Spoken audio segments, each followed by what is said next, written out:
All right. It's 7:02. Let's get this started. I'm trying to keep these a little quicker.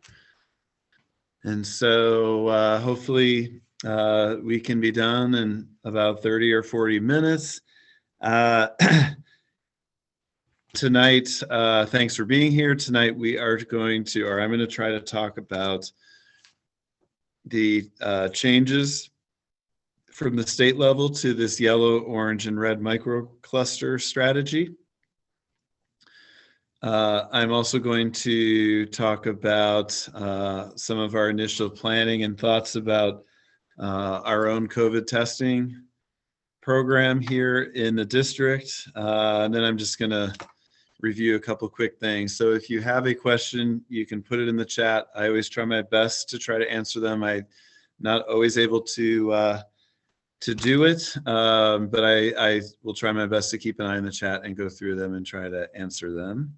And again, the goal is hopefully that we can be done in 30 to 40 minutes. So just to warn you, and if you log off as a result of this, it won't hurt my feelings, but especially in regards to the testing, we do not, have a definite plan on Wednesday, December 9th. We just, in fact, had a meeting about it today with Dutchess County Health people, so it's a little bit ongoing. But I wanted to, we try to schedule these things a few days out, and I wanted to provide an update about where things stand with a lot of different things. Another caveat I will offer tonight is that I am not a representative of the governor's office, nor do I try to pretend to understand everything they put out. That's not a criticism, just sort of a statement. So I will do my best to explain the changes to the whole microcluster strategy, but this is something that is at the state level. So I will do my best to explain that tonight. All right, here we go. First slide, please. All right, just I always like to start with just a really heartfelt thank you to everyone. So we did a big town hall earlier today with staff at the end of the day, and we're doing this tonight. So this is just a huge thank you. To be quite honest, in the summer when we were putting these plans together, I quite honestly would not have predicted that we would have gotten to this point as well as we have.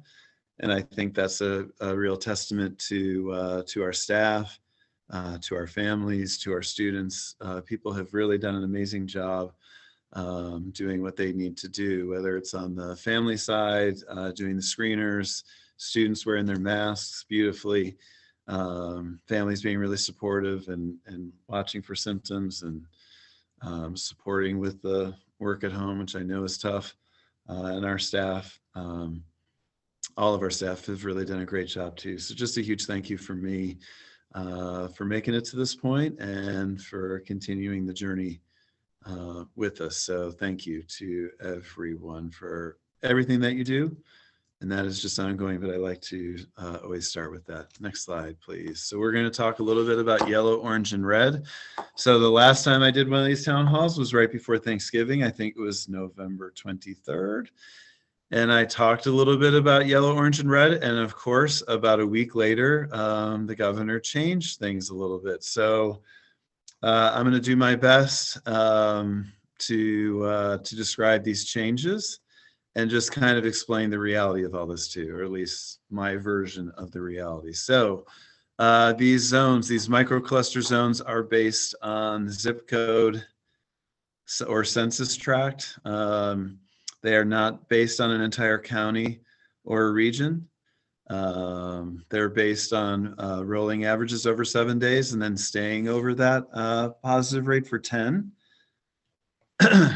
But then here's one change, they haven't been forthcoming about how they factor this in, so I can't be. But the governor and his team announced, I think this was last week, that they are also factoring local hospitalization rates into this formula. And so just a couple of things about this. One is we are not privy to this formula or this data. I mean, I look at the Dutchess County dashboard every day. I look at the app that I have on my phone, the New York app, COVID app that has all the data. So I'm constantly checking rates in the county, in the region. I'm constantly checking the number of cases in Beacon. This goes along with all of the district checking that we're always doing. But I do not know, like, I never know in any given time how far away we are from being one of these microclusters. I am obviously aware, like probably most of you, that these positive case rates across Dutchess County are now, into the 5s and 6 one day. So I understand that they're rising. But that being said, we have not been notified that we are approaching one of these zones. So what I understand of the procedure is the state is the one that holds all this data, and they hold the decision-making power, both the governor's office and Department of Health, into how one of these microclusters gets identified. Then they notify the school district and the county Department of Health 48 hours before the designation becomes official. So then we would communicate that out to the community within that 48-hour period. I'm assuming pretty early in that 48-hour period. So my guess is the reason why we haven't heard, and this is just a guess, my guess is the reason why we have not heard about any new microclusters in the last couple of weeks is that they have a formula where they're adding this local hospitalization rate into the whole thing. That's just a guess. I do not have a direct line to the governor's office, but I wanted to kind of let you know things have changed, and especially what's changed. So what's changed on this slide is that hospitalization rates are part of this formula. Again, to repeat, I'm not privy to the formula. It is decided in Albany with the powers that be. The bigger changes with yellow, orange, and red come on the next slide. So let's hit the next slide. So they made the testing procedures for schools in these zones a little bit more workable. So I just wanted to go over this. And then when I'm done with this zone stuff, I'm going to get into what testing could potentially look like here in Beacon. Okay. So first we're going to talk about yellow, orange, and red. So if we're a yellow zone, we must test 20% of our in-person people. So that's students and staff, 20% of just in person. We wouldn't be testing all remote students. And we test that 20% over a 2-week period. If the results of that testing protocol, the positive rates are lower than the zone's current rate, then we do not have to test anymore. And we just, and also I should add, yellow does not ask you to close. So you stay open, you do the testing, and and if the rates are lower, you keep going. So what we have seen, or what I've seen in a lot of other districts that have been through this, because now there's a number of districts across the state, is typically that positive rate in the school has been below the community. So the big changes are with orange and red. Previously, an orange or red zone school needed to close for 4 days, if I remember correctly, and then you had to test 100% of your in-person students and staff. So they made a huge change to that. So if you're orange, you do not have to close. You have to just implement a testing program, and you have to test 20% of your in-person students and staff over a 1-month period. They require that half of that is done in the first 2 weeks of the month, and the other half of the testing is done in the second 2 weeks to try to spread it out. Red is 30% of in-person students and staff over that 1-month period, 15% in the first 2 weeks of the month, and then the other 15% in the second. And so then there's a little bit about results on the next slide. So at the orange and red level, at the orange and red zone level, and I just kind of pulled this quote this language from the guidance. If this random testing sample that we would do or a district would do generates 9 or more positive cases in any school, or if the positivity rate reaches 3% or higher, then the school will be required to close. That does not mean close forever. you would work with the local, we would work, if this happened to us, with the local health department, the Dutchess County Health Department, and develop a plan for more testing of students. We would be remote during that period, keep, monitoring the results of these tests, and then determining when to reopen based on the results getting lower. So there'd be a lot of communication if any of these things happened. I just wanted to kind of let people know the change, because I did that town hall just actually a couple of weeks ago, and then they up and changed the orange and red stuff right after that town hall. So I wanted to communicate that stuff. So let's take probably the bulk of tonight. So let's take a good 10 or 15 minutes to talk about what testing would actually look like. These are just some of our initial plans for testing. So let's hit the next slide.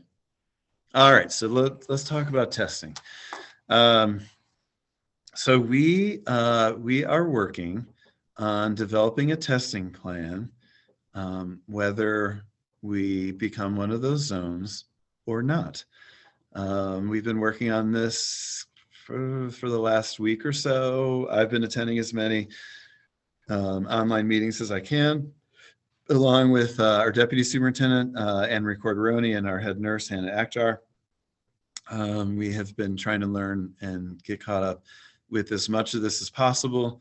And we had a meeting today, or all of Dutchess County had a meeting with the health department where we, move this forward. So this is not a definitive plan. There's some checks that kind of need to happen in this process, and some approvals. But I think it'd be an important next layer of surveillance and safety that we could do as a district to keep our in-person learning going, and to monitor it more closely. So I've always tried to bring to this since back in the summer, or even back in the spring, whether I've made lots of mistakes, but I've tried to bring kind of a can-do spirit to this whole thing. And so we're trying to do it here. So I think the next step for us is to work on and implement a testing program. So just a few things about, I have a few slides about this. The tests we would receive from the state. We are not charged for these tests, and they are the Binax antigen tests. So they're the rapid tests, and they involve just a quick nasal swab in both nostrils. They are not, the PCR tests, which go, deep into the nasal cavity. And excuse me, medical folks who are on this call, I'm going to probably botch either describing some of this stuff or pronouncing some stuff. But I will do my best. But the tests, and so what we have done already is we have applied to have a batch of these tests sent to Beacon. We sent that application in today. So I'll talk more about that as we go. But we'll make really clear in our communication to the community that because we would like a lot of buy-in, that this would be the rapid, and it's the rapid because it's a surveillance tool. It's a surveillance tool. It's one step in all of this, and we wouldn't have the capability to do full-blown PCR tests at the level that's being required from the state. And again, I would mention that this is a program that many districts across New York State have done. I think 500,000 students in New York State have been tested already with this program, and we would be in line with the New York program with this. We would need parent consent for students to do the test. Our goal would be to get as close to 100% as possible for that. So we would do a lot of education and encouragement to get there.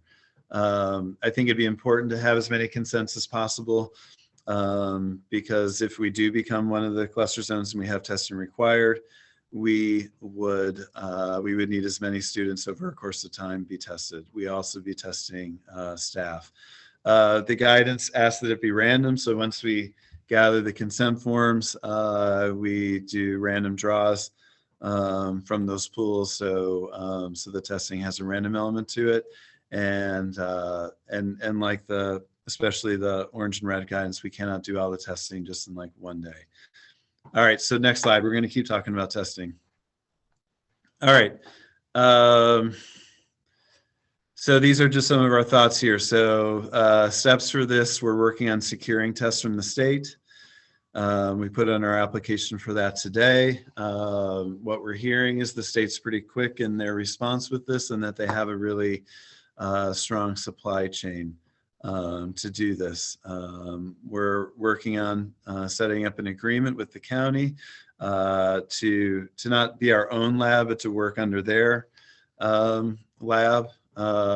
We would have our own staff doing the tests, our school nurses, our school nursing staff doing the tests. Really communicating, I should have the word communicating and really discussing and educating folks on the consent forms.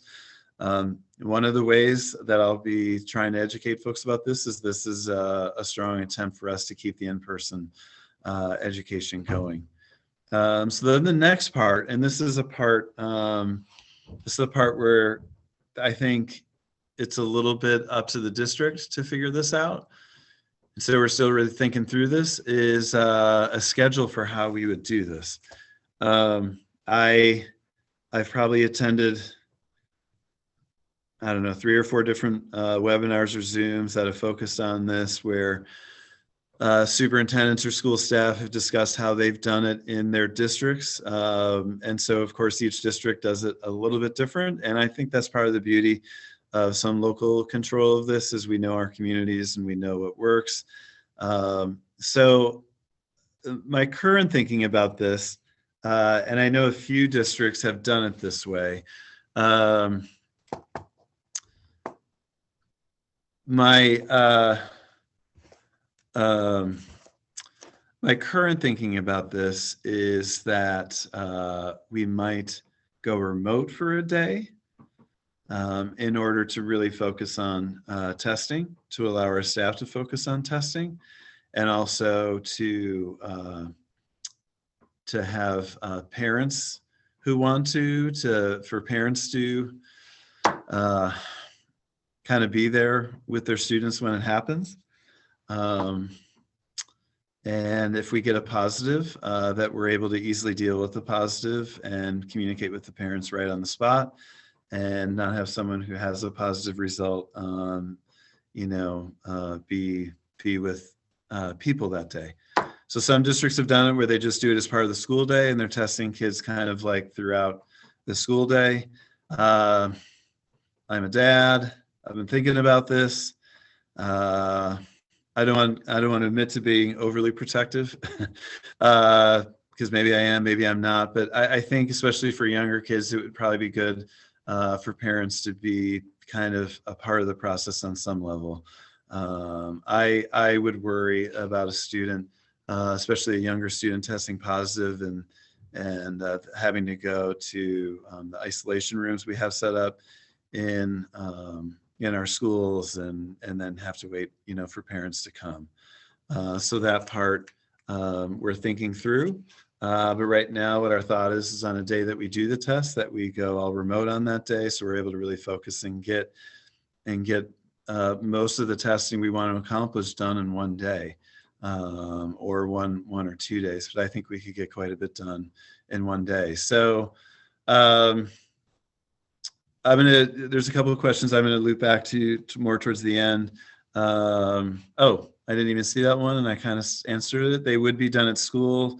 We would have sites. I'm not sure if we'd have sites at every single school. We probably would. They'd probably be done on a rolling basis, and especially for our younger kids. Again, I'm kind of talking as a dad as well. I think it'd be nice for parents to be there. So one of the things we've been thinking about, I know this could be hard with winter approaching, is approaching. It snowed a teeny bit today, right? So it's here. So to do some of the testing outside if possible, or to do it in a way that there's very minimal entry into our school building for the testing to occur. So along with this, we'd have to develop a very, very thorough schedule. and just really be coordinated with our staff, with our school staff, with our school administrators, everybody. We just have to be really, really organized. So again, I've listened to probably about 7 or 8 school districts kind of tell their story for how they did this.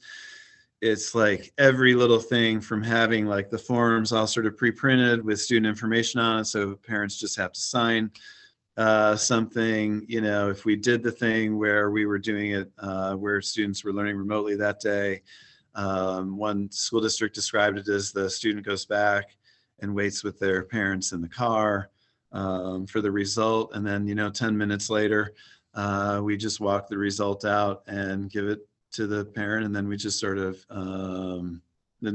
move on with the day. So I realize we're planning something that's a big change for us. And like I said, I would like to proceed. I'm not done talking about testing, but I'd like to proceed with testing. I'd like to proceed with testing, even if we're not a yellow, orange, or red. I think it would help. It would help us do this safely for everyone. And if there is an issue, we would find out about it and deal with it. And so I like that idea, and I like this, adding this layer. So a few things kind of jumping around here. We do need to get that agreement with the county set up, and we're working on that right now. Hopefully we can get that done in the next few days. They've been very supportive, and they want to work with all districts that want to do this. We need to get the test from the state. We've heard about other districts getting them pretty quickly. So we'd like to hope that we can get them quickly too. We need to get those consent forms out. We need to work on a lot of logistics with this. We also want to do just a lot of education with this, and just really kind of show people just both about the testing and everything with it. We just want people to develop a good level of familiarity with it. So some of the education that other districts have done, and we'll work on this, as they create some videos. They create some videos. Some of these videos are the superintendent, gets swabbed for the video, and it gets shared out amongst the community. I'm sure everyone is dying to see that on social media. So we can certainly do that. We can find some other volunteers to get tested. We won't do it live, obviously, but record it so people just kind of see how easy it is. You get the result really fast, so we'll work really hard to try to really get people familiar with this. So timeline. I already talked about, there's a couple unknowns with this timeline. One is when we get the test from the state. Another is getting this approval process, or this kind of like it's like an MOU with the county. I'm not actually predicting that will be super difficult, but we do need to get that done. And then just developing just a lot of logistics on our end. So our sense is that it's going to take us probably a couple of weeks to get that set up, which will take us to winter break. And so I think the most likely scenario we're talking about is that if we're able again to do this, and we do need that, state support and county approval, is that we are trying to do something after winter break. I'm not sure if we are able to do it like right after winter break. I think there's something to being able to do something right after winter break that could be really nice. And could maybe identify some people who are positive and need quarantining and help keep others safe. But I can't guarantee that. So one of the goals for tonight was just to kind of talk about some of the things we're working on, talk about that we are moving in this direction, and we're really committed to making things work this year. And I think as there's a lot of talk about the difficult winter ahead of us, we'd like to keep trying to find ways to remain open for in person. So just looking at a couple questions here. Shouldn't remote students get tested because they may have siblings who attend school? It's not a state requirement. It could be something that we consider. I would imagine many people are choosing remote because this is probably something that they don't want to deal with. And we cannot, I do know this, we cannot really force the issue with a remote student. I think it's still kind of up to interpretation how much we can force with in-person. And force maybe isn't the right word, so I apologize for that word. But you know, it is going to help us stay open for the folks who are sending their kids for in person. Someone's asking if they, excuse me, can switch to remote. You can do that. But I would encourage you to let's give this some time, and as we try to do better education than I'm doing tonight, maybe it'll be something that you become more comfortable with. Consent forms, our hope is that we can get consent forms out on Monday of next week. We're still working through a couple of things with that, with both the county and our attorneys, and so we'll do kind of a big communication drive around that with a robocall, et cetera. We're trying to figure out a way if we can just do it really easily online, so we're not doing the folder in the backpack thing, which I'm going to raise my hand as a parent and just say that can be challenging when I even try to attempt it, which is not super often. The more organized people in my life usually are the ones who attempt to deal with that. So if we can figure out a way to do it just digitally, that would be ideal too. So again, this is just to kind of recap. We're in the middle of planning. So who knows? Maybe I'm doing another town hall. Maybe we're doing another town hall in like a week, or maybe we'll even do a town hall over winter break, which I'm sure everyone would be just dying to attend. But we're still working on this. But we did want to start kind of painting the picture that this is a direction we are moving in.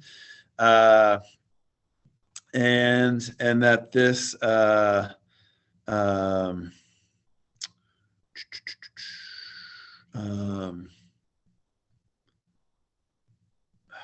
and that this is something that's going to help us stay open. So we're working on it. We need that county approval. We need the test from the state. We are planning on using our staff. We're trying to create something that people can feel really comfortable with. We're trying to create something that parents can feel like they're, kind of a part of. I do worry about a younger student just kind of getting tested on their own. So we may need to go remote to do that. But that would hopefully just be for a day. And there's a lot more communication coming next week about what this all is going to look like. Consent forms we hope to have go out on Monday of next week. Timeline speaking, we probably wouldn't be able to implement this until right after winter break. That might be a great time to start. And who knows, maybe we'll do like a little trial run before winter break, but that could be pushing a little bit. All right, next slide. Trying to keep this within time. We got 10 minutes according to my little deadline. All right, I just wanted to review. This is some of the reasons why we've had to close school, or we may in the future have to close school. And I will include just a couple thoughts on this. So we may have to close a school or schools, or potentially, sadly, all the schools in the district due to the number of people quarantining. And there's no formula with that. It is simply, are we able to staff our buildings? And the number of people quarantining is rising. It's not even really necessarily due to any sort of exposure in schools, because if you've seen my communications, for quite a while, our exposures the last couple of weeks have really not involved many people, but we all, live out in this world of ours, and so there's exposure happening outside of school too. So the number of people quarantining is rising. I'm not saying this to be alarmist, but one never knows as things expand, and as we head either before winter break or after, we may have to do some of our we may have to do we may have to close some of our schools based on the number of people quarantined. That will probably be the number one reason that it happens. Health department order, that's pretty rare for that to happen. They usually provide advice, and quite honestly, their advice is typically not to close. Closure is at sort of a lower level is typically my call. So sometimes we have to close very briefly to like for a day or two to finish contact tracing, communicating, and if the person was in the building just right, then to do more intensive cleaning. Finally, we have a governor order. He could step in and do a big New York pause like he did last year. Again, as I tried to make painfully clear, I have absolutely zero connection or communication with the governor's office as I should not have. But I feel like it is. I feel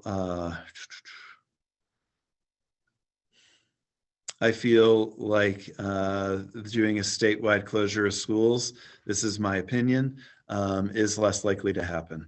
I think you might see other things restricted before schools. Schools have been getting a lot of positive press lately, and I think deservedly so, especially in New York. And for just the low level of virus transmission that's been happening in schools due to all the things that we have in place. And so I am proud to be a part of that. All right, we're going to take a quick meander to, if you can hit the next slide, just a brief little thing about weather days. So this is going to be yet another new and confusing thing. We are going to do 2 different kinds of weather days this year, and I hate having to do this.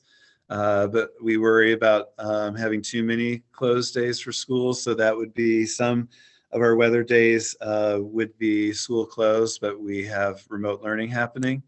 And then others would be school closed, no remote learning. I've tried to kind of explain it in a couple of different communications. So we'll keep trying to explain it, but we don't really have the 2-hour delay this year. So days that would be more of a 2-hour delay, we would switch over to remote learning, and days where it is like just a big old fashioned storm where there's the potential on the logistical side for power outages, but also just it's kind of more of a dig out day or go sledding day or whatever, that we would just close school and there'd be no remote learning on those either. So if I can communicate those the night ahead, I know everyone would love that, and sometimes it's hard to do, but this year I might break from my tradition, and if I can do some of those the night ahead, I would. But some of those are going to be at 5 a.m. too. So just wanted to bring that up. All right, next slide. All right, I think this is the last one. So this is just for people who are all remote that want to return to hybrid. At the secondary level, actually, this would be great to have. And we say space permitting. There may be a unique circumstance where we're not able to make it work based on a schedule, but we don't really see that being an issue. So people need to just reach out to guidance counselor and principal of those buildings, and we will do that on a rolling basis from here on out.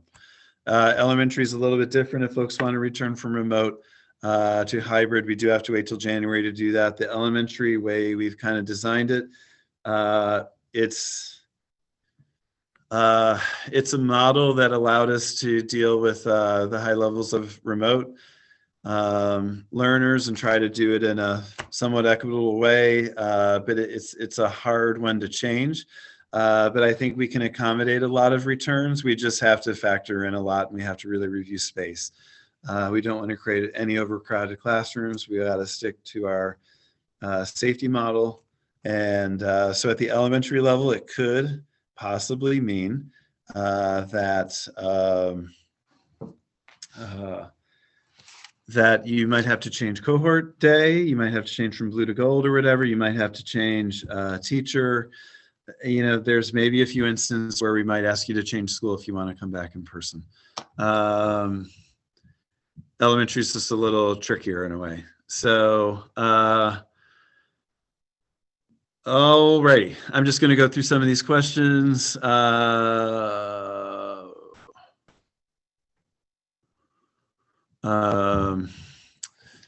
Can we volunteer our children to be tested, or does it have to be random? I mean, the people, if you fill out the consent form, and again, we're going to try to go for the highest number we can on that, but essentially that's you volunteering. And the state does use the language of random, with their sort of guidance for this.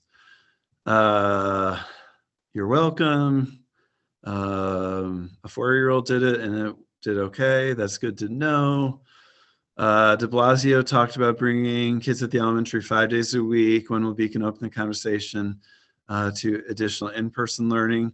I think my answer to that is I want to get through the winter, to be quite honest, and I say that sort of K to 12. I see the possibility for expanding what we're doing.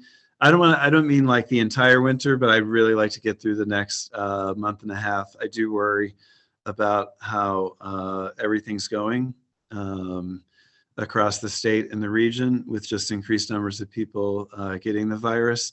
But we are always trying to explore ways to expand what we're doing.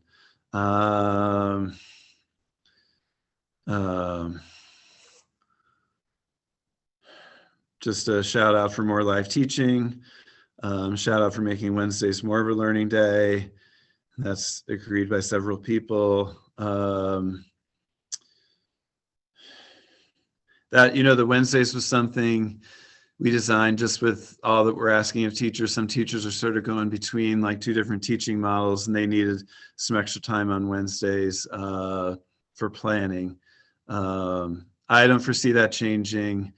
I have this vision of, and this could be just rose-colored glasses, but I have this vision of it seems like cases are spiking over the next while. Perhaps that levels off. More people start getting, vaccinated, and we're able to increase what we're doing in person. But I'd love to find ways to increase the in-person too. And I mean that, pre-K to 12 as well. I do really want to monitor as closely as you can the safety over the next couple of months, for sure, because that's something we're always trying to balance. And I feel it as a parent too. It's hard.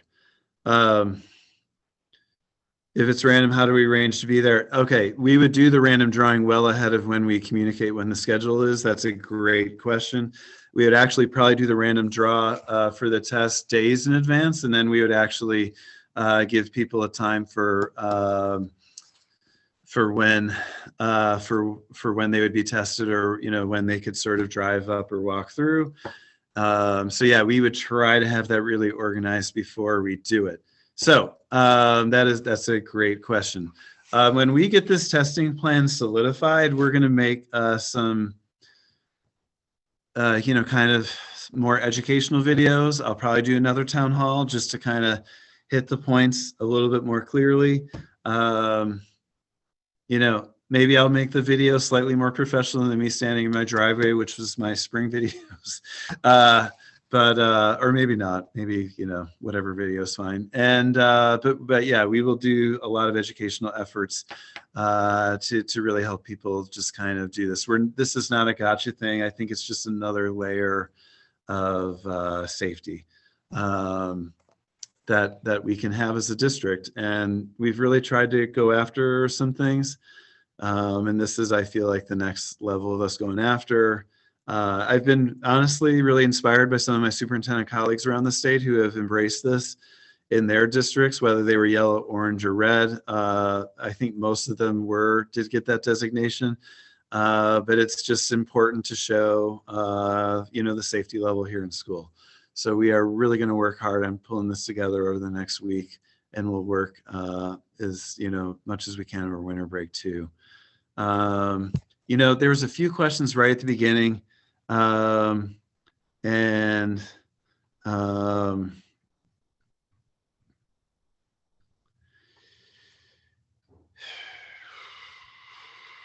yeah, it is right. You cannot. My understanding. some of the stuff I am not always point on in the district. So I'm going to say this is my understanding. My understanding is yes, you cannot test out of a quarantine. Rapid tests, we don't use rapid tests. So, a rapid test is not perfect, but they have been used very effectively as a surveillance tool. And there's been a lot of places that have really used them well as a surveillance tool. That's how we would do this. If someone gets a positive test, if we're doing this model of sort of like the car walk-up thing, we would go to the family. We would say, you really need to get with your doctor and develop a plan. You obviously will have to quarantine. We'll give you a letter about that. But we would recommend, obviously we're not your doctor, to get further testing like a PCR test.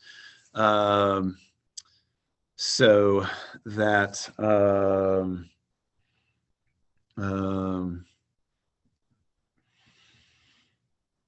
so that's that about that. Do I have a sense of how many students will be joining? I don't actually think it's going to be a huge number.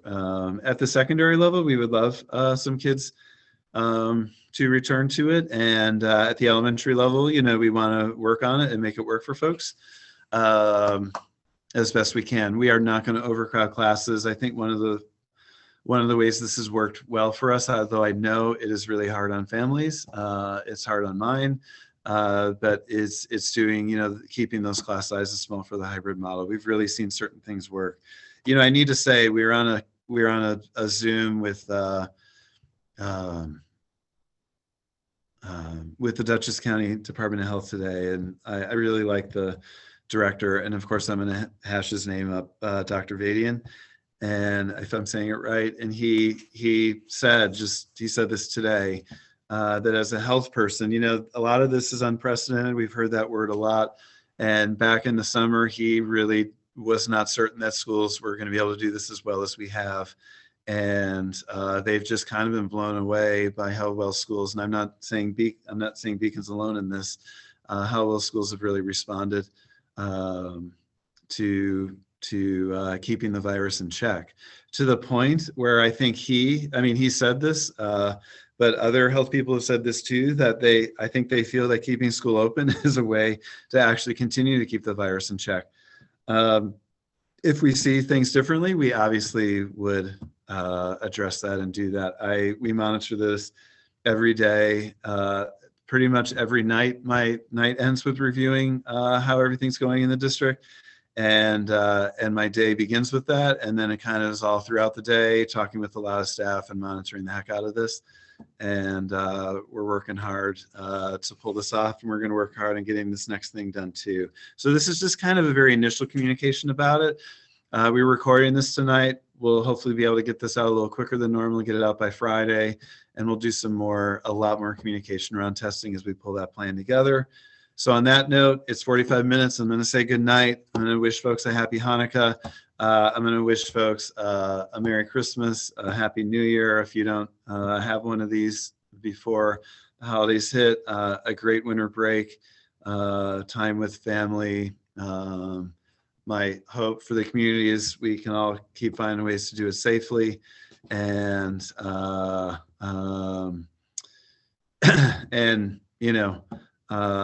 and just know that we are here for you. And again, I will say one other thing that has really, really worked, and this is just want to say a huge shout out to families and parents tonight, is you all have done an amazing job communicating, like any team, from teeny tiny to larger health concerns with us. Please keep doing that. I honestly think that alone has just really kept us going. So keep communicating all those health concerns and stuff. But anyway, I wish you a great rest of your night. We'll be checking in a lot over the next few weeks, and have a great evening. And also thank you for being here tonight. And on that note, I will talk to you all later and look for more communications from us. Good night.